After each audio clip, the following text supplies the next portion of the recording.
precinct division, thereby boosting the morale of personnel. This division is the youngest formation of the Nigerian Army established in the course of implementing the Nigerian Army Order of Battle 2016. Since its operationalization in 2017, the division has tried to surmount the insecurity challenges in the region in collaboration with sister services and other security agencies. Part of the projects commissioned was the twin building of the division, the mascot house, hospital, amongst others.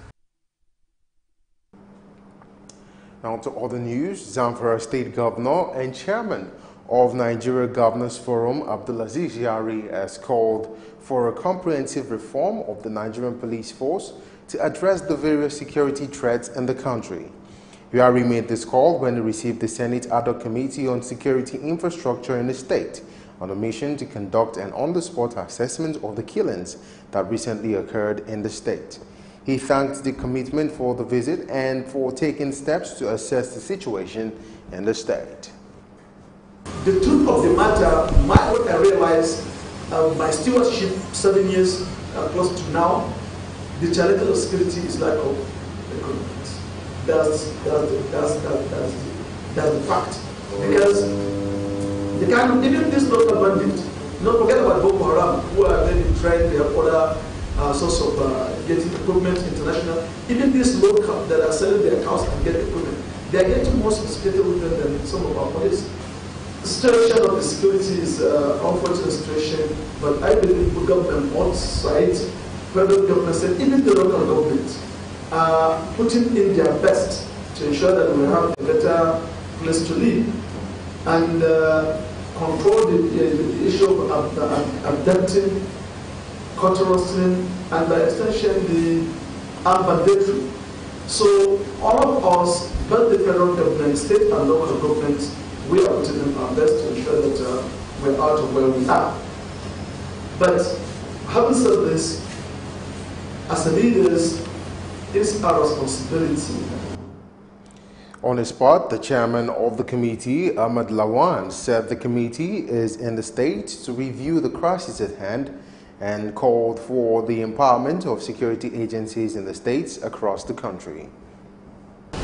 Your Excellency, without taking any more of your time, we need to empower our security agencies at the appropriate time as soon as we agree with the kind of structure that we should have.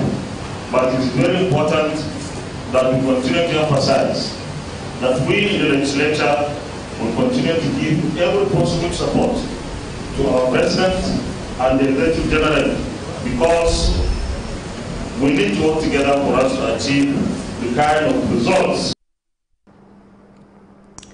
Now, the Federal Ministry of Health has inaugurated the governing boards and councils of some tertiary health institutions and agencies. Among the board chairpersons inaugurated is the former Speaker of the House of Representatives, Patricia Ete, who was appointed to head the National Hospital in Abuja. Minister of Health Isaac Adewale, in his inaugural address, urged the appointees to support the vision and core values of President Muhammadu Buhari on transparency and accountability. Adewale also tasked the appointees to key into the Buhari administration zero tolerance for any form of corruption. Now, the truck drivers have been given a 48 hours deadline to clear off Lagos Bridge. The military and the state government issued the ultimatum during a stakeholders meeting at the Apapa headquarters of the Western Naval Command. At the meeting were the flag officer commanding FOC Silvanus Abba and other dignitaries. Rear Admiral Abba said the trucks present on the bridges constituted a security risk and also a cause of huge traffic congestion, adding that they could be easy targets for the terrorists. The FOC warned that the bridges could collapse because of the static weight they had been forced to carry for over a decade. You're still watching SuperScreen News at 6. We'll take a break now. When we return, we'll take some news from the business world. Stay with us. Before they come, they're supposed to, give us some information, notice. at least maybe a week or so. There was nothing like that. Hunger is everywhere in Nigeria. People are dying every day, but Nigeria government are keeping quiet. Herdsmen are killing people. Why? It's not what we expected because of these old men that are leading us, and you people know, you are aware that these people are not the right people to lead us. These kind of people that are leading us here are people of black mind. They just care about themselves and their family. You are affecting my village. Let me use if I call it useless, I'm not to mistake. The other place where they build a shop, call it plaza. Say each shop got 4 million naira. So I don't have the money, so I have to leave. If you plan to get a tribal mark, it takes a lot of pain, but after some time, you enjoy it. No, we experience hold up now during the construction time. Then after some time, we start enjoying it. The way they are doing the construction is too slow. It's too slow. The construction is too slow. They should stop the construction and make sure people go into their businesses and do their businesses.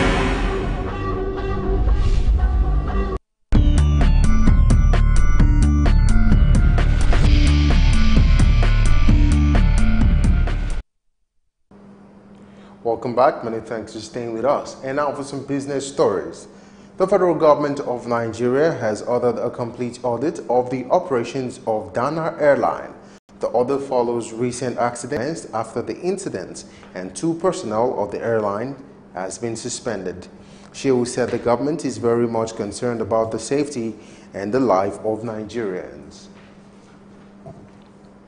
Still talking business, Ikeja branch of the Nigerian Bar Association, NBA, has given the Lagos state government a 7-day ultimatum to reverse the recent hike in the land use charge.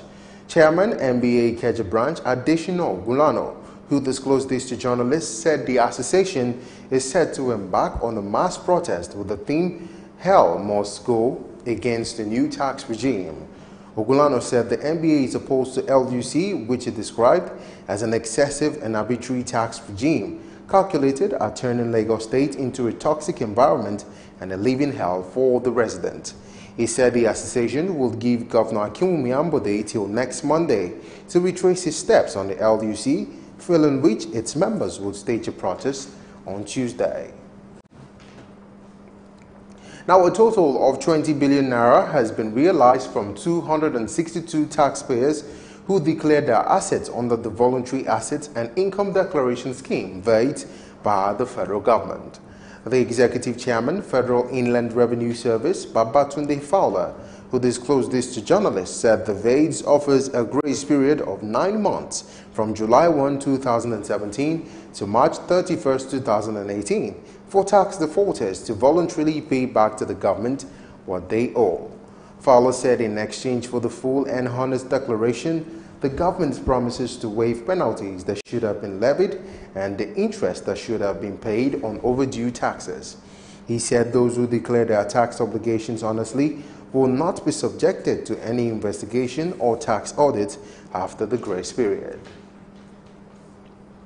You're still watching SuperScreen News at 6. We'll take a break now. When we return, we'll take some news from the foreign scene and some sports stories. Stay with us.